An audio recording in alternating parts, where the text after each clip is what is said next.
Actually, it's in the Shastra. It says, Ishvare taradineshu balesheshu dusatsucha. Prema maitri kripopeksha yakroti samadhyamaha. The preacher, the madhyamadhikari, avoids those who are envious.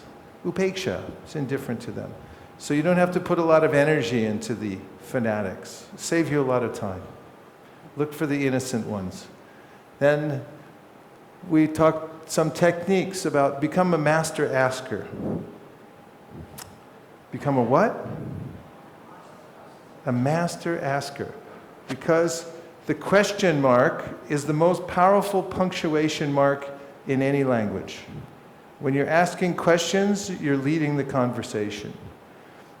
Sometimes I might think, because I'm telling, I'm leading the conversation. But actually, one who's asking is leading the conversation. So keep in mind that it's very important to ask questions. Some of the questions I ask people, San Francisco, where are you from? One of the ways that I stop people is asking this question, where are you from? I say, San Francisco, where are you from? And when they give the answer, then I have something to deal with. Also, another thing I ask people is, what's your secret? Maybe I should explain some of these. I'll tell you a little bit very quickly. One of the ways in which I distribute Bhagavad Gitas to people on the street and door to door in America. Should I do that really quick? Okay. I need one volunteer to come up to be the recipient.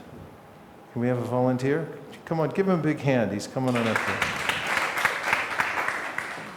So you'll stand right over here, right over there.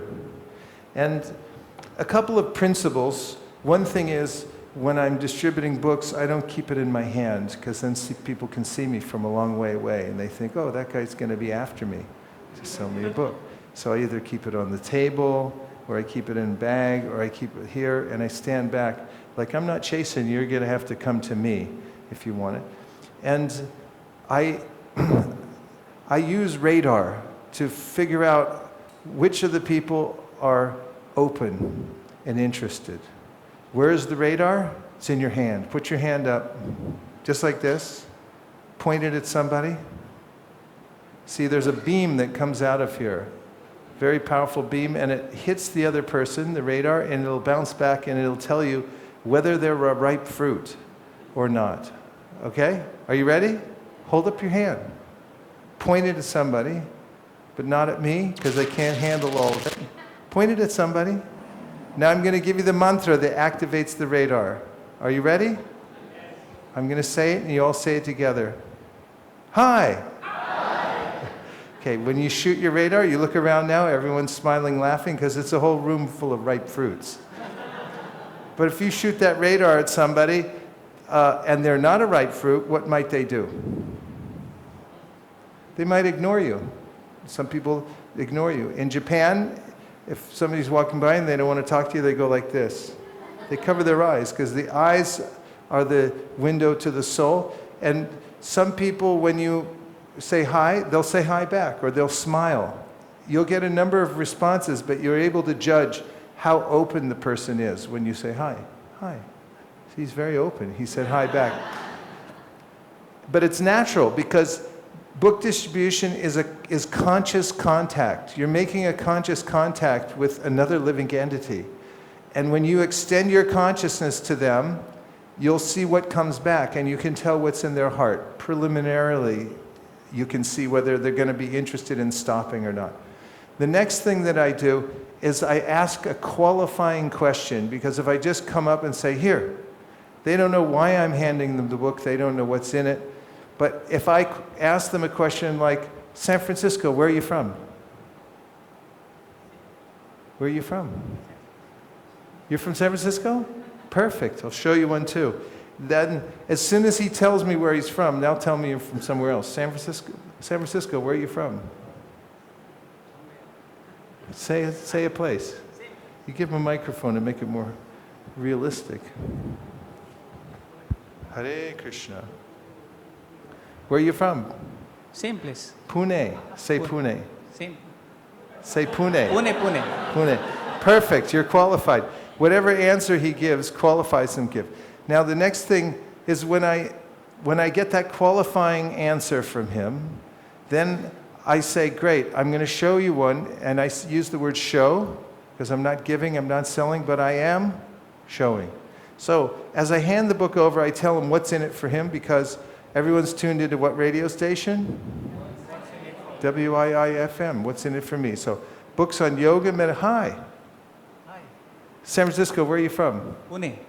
Perfect. We'll show you one too. Books on yoga and meditation that show you how to get free from stress. Now, I've just told him what's in it for him, so repeat after me. Books on yoga and meditation that show you how to get free from stress. Books on yoga and meditation that show you how to get free from stress. Now, I just handed it over to him, right, to show him. And now, how am I going to hold the whole thing together with a question mark? Question mark, make a question mark in the air with your finger. What does it resemble? A hook. So how am I going to hook him and pull him along? I'm going to use a question. That's the next thing. So now I'll ask him, you've heard of stress before, right? Yes. He's heard of stress. Okay, and now say no. You've heard of stress before, right?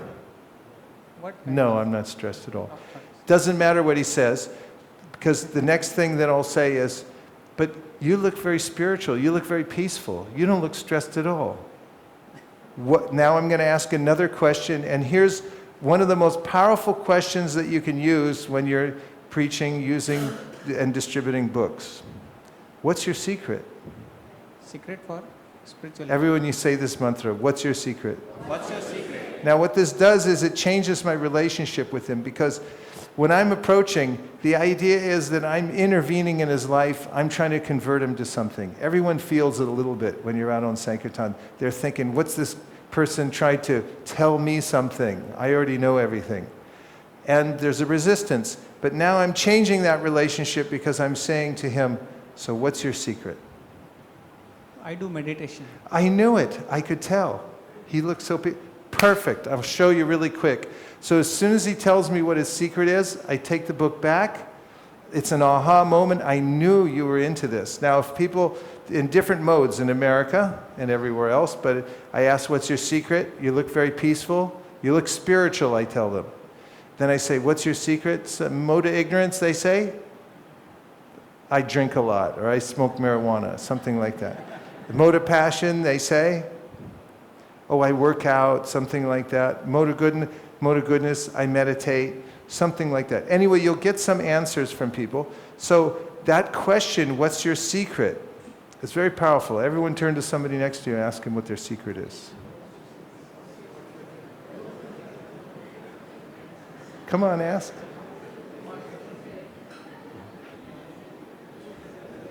You could try it later on when you're out mixing with somebody who wasn't at the seminar. Just stand there, talk to them, and go, what's your secret?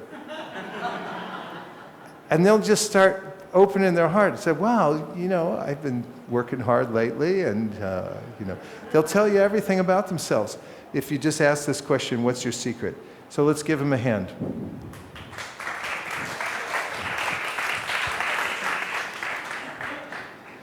So I gave you a little orientation.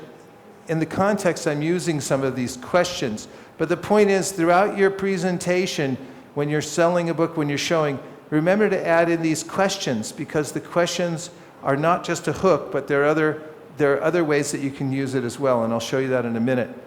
What does it mean to you? How do you mean that? So this is a very important mantra. Everyone say, how do you mean that? Oftentimes, people will ask you a question that you can't answer, or this sounds very tricky. Have you ever noticed that? Does that ever happen? Can you think of a question people ask you that you can't answer? Yes? What do they ask? Do you have a book on health? I'm thinking of something different, like in America they would say something like, is this Hinduism? Like you hand a book, is this Hindu? And nobody knows what a Hindu is, really, so you can't answer that question. So we say, how do you mean that? And when you ask, how do you mean that, they have to redefine what they're asking you and ask you something that you can actually answer in a better way. So we'll get back to that in a minute. So a question is a hook. As I mentioned before, you can catch people. Like when people are walking down the street, San Francisco, where are you from? I'm asking them a question. So if they answer the question, it hooks them in. And the next thing, it holds them. So I'm holding them in place because as soon as I hand the book over, people want to move on and start talking about something else. But I'm asking the question, so it holds them in place. And the third is, it leads the conversation. You keep asking questions, and it takes the conversation the direction that you want to go. Are you from here or out of town? This is a question I ask people all the time. Are you from here or out of town? That catches people's attention. Now, a question is a tennis racket, it puts the ball back in their court. And that's related to the question I was mentioning earlier before, which is, how do you mean that? Because if you don't know how to answer somebody, you say, how do you mean that? So, Prabhupada, woman reported, why do you people shave your heads? Prabhupada, why do you shave your legs? He just answered a question with a question and put it right back at them. Question is a looking glass. It clarifies the question. You get the question clear. If you keep asking, how do you mean that, and you put it back to them. Srila Prabhupada, student guest, why are most of your followers young people? Prabhupada answers a question with a question. Why are most university students young people? Student guest answers, because that is the age of education. So Prabhupada, that's also the age of Krishna consciousness. So you can see, Prabhupada led him into a place where he could answer the question in such a way that he would get the specific message. And he didn't allow the person to lead the conversation. That's why the person asked a question, Prabhupada asked a question back, and now it's like a wrestling match in rhetoric. So you ask a question back, answer a question with a question, right? Professor, why do you give sannyas to young people? Prabhupada, what do you mean by young? So this is similar. It's redefining, it's clarifying. It says, young people, how are you going to answer? If you start answering these kinds of questions, you'll be on the run. But if you learn to ask a question back, don't be afraid and practice this technique. Ask them back. What do you mean by that? What do you mean by young? Now they're back. They have to redefine what they're saying. So here's the answer the professor gives when he gets this question. You ready? Silence. What do you mean by young? How are you going to answer that? And then Prabhupada answers it for him. Young means about to die. Can you say that you are any older or younger than they are? So you can see the power of the question mark. And you have to find out how to use it and remember to use it in your presentation. And you'll see that it's counterintuitive, but you think if I'm telling, I'm leading the conversation. But it's the opposite. If you're asking, you're drawing it out of them and you're clarifying the conversation, you're pulling it in the direction that you want to go. So answer a question with a question. Next point is compliments. Don't be afraid to use a lot of compliments. Can you come back up again? So in my presentation of Bhagavad Gita, I deliberately add in a section for compliments. So books on, hi. San Francisco, where are you from? Pune. Pune, fantastic. We'll show you one too. Books on yoga and meditation shows you how to get free from stress. You've heard of stress before, right? Yes, little bit. Yeah, you don't look stressed. You look very peaceful. It's your eyes. You look very spiritual. What's your secret? I do little meditation. I could tell. He's into meditation. Here, I'll show you really quick. Now, in America, on the back of our Bhagavad Gitas, we have names of famous people who have read the Bhagavad Gita, just as you saw in that film about the Bhagavad Gita contest. So I'll name them. Thoreau, Emerson, Gandhi, Martin Luther King Jr. I add a few extra. Martin Luther King Jr., Albert Einstein, the Beatles. Now, I open it up, I show them the Sanskrit. Say, can you read that? Yeah. Say no, because I'm talking to an American. Okay. No. I was just testing you. Okay. This has been translated into English and Hindi, obviously, and out of all the different translations, this has become the most popular academically. And then I'll show them in the front of the book the different universities, USC, Georgetown University, things like that. Next thing I do is I turn to the pictures. Am I more familiar with one of those? This is a Hindi, oh, that's okay. First thing I do is I turn to the Changing Bodies exhibit. And I say, look it, we start here, we end up here, we're just passing through. Life's a quick journey. Then I'll ask him another question. Everything I do, I end it with a question. Where are you in all this? I'm somewhere here. Let the record show that he pointed right here. Okay, then there's a few other pictures I can show, but I'll skip to the other part. I'll say, you've heard of karma before, right? Right. Yeah? What does it mean to you? Another question. What does it mean to you? Karma? Yeah, what does it mean to you? Hold this right like that when you talk. Oh, okay. I mean, I do activities and it comes back to me, those things. Whoa! I really like how you put things. If there were more people, if more people in the world thought like you, it would be a better world to live in. I'll ask you again. You've heard of karma before, right? Say yes. Yes. Well, what does it mean to you? I mean, I perform some activities and they are just results of all this. Whoa, I really like how you put things. If more people thought like you, the world would be a better place to live. Okay, get ready for the, so now you ask me what, if I've heard of karma before. Ask me.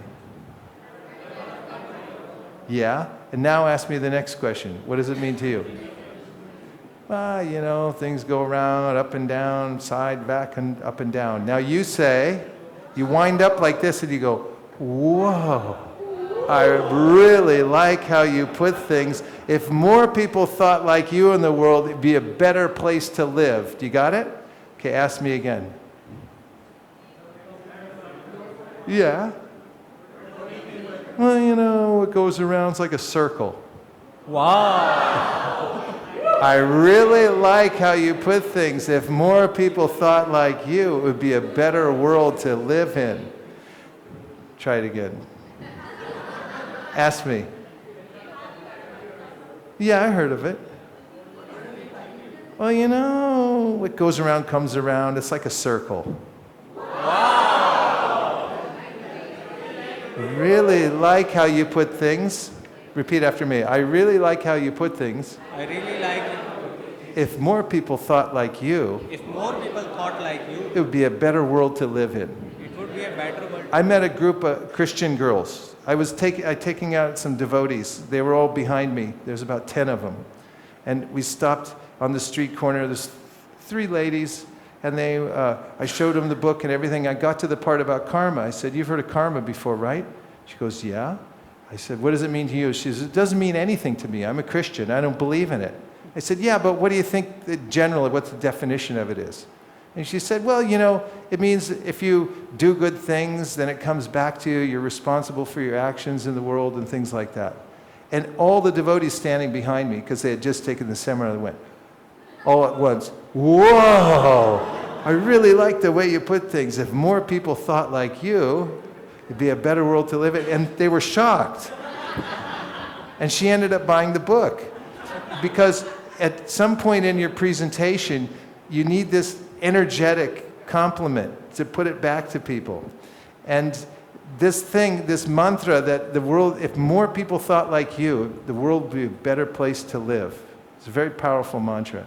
And really be demonstrative. You'll find it gives you a lot of energy to go into the last part of the presentation on the Bhagavad Gita. Let's give him another big hand. A little bigger. He did really nice. Come on. Okay.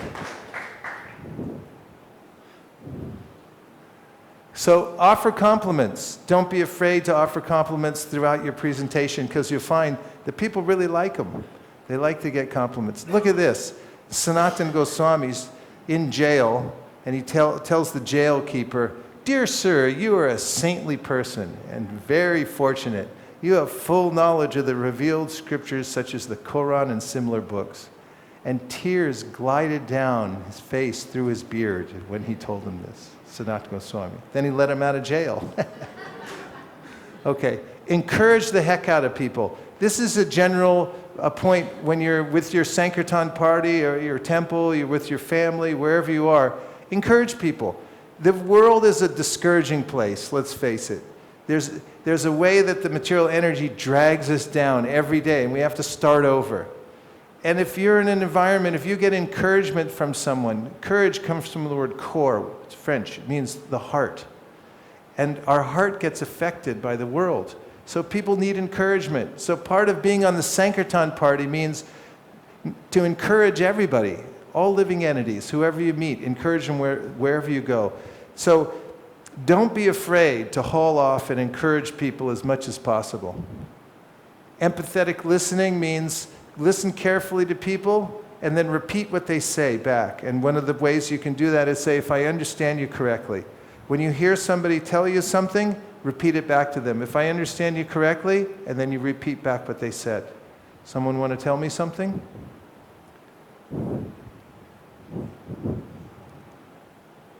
Give that to someone.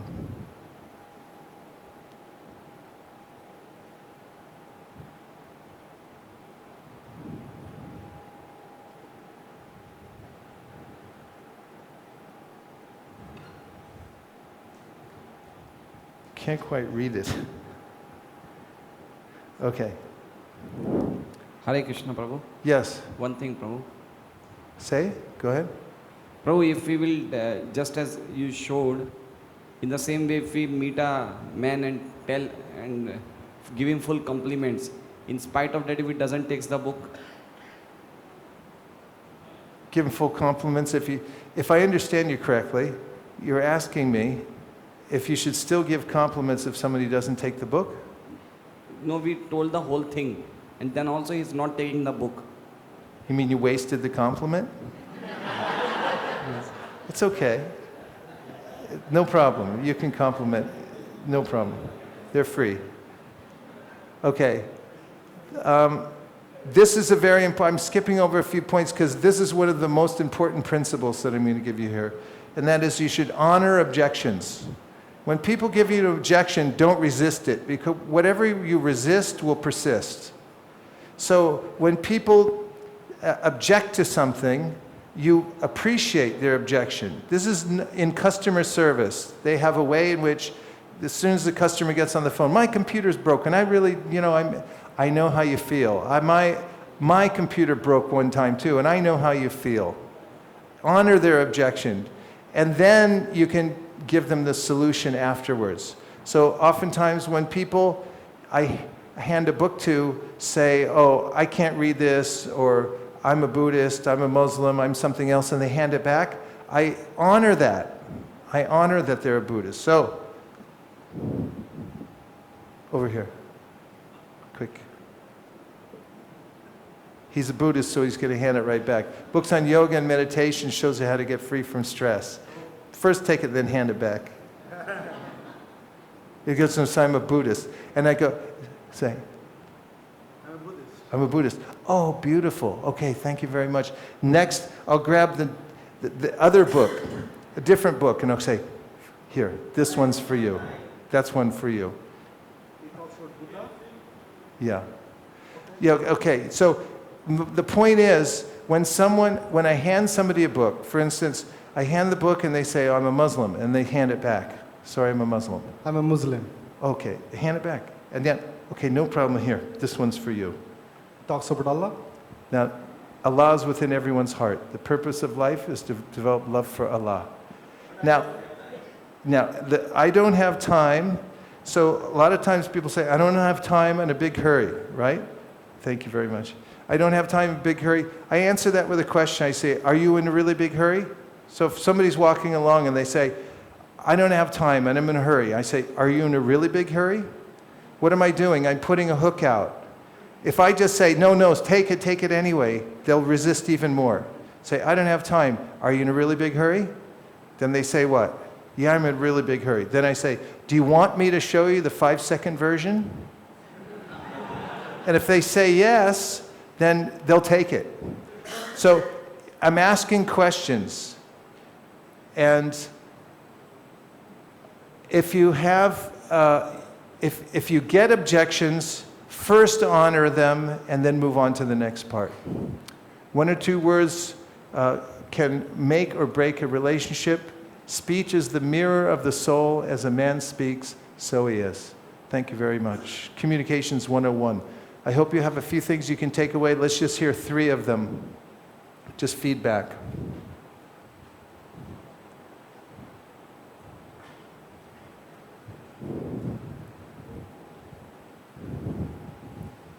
Hare Krishna. Hare Krishna. 2 points that really attracted me.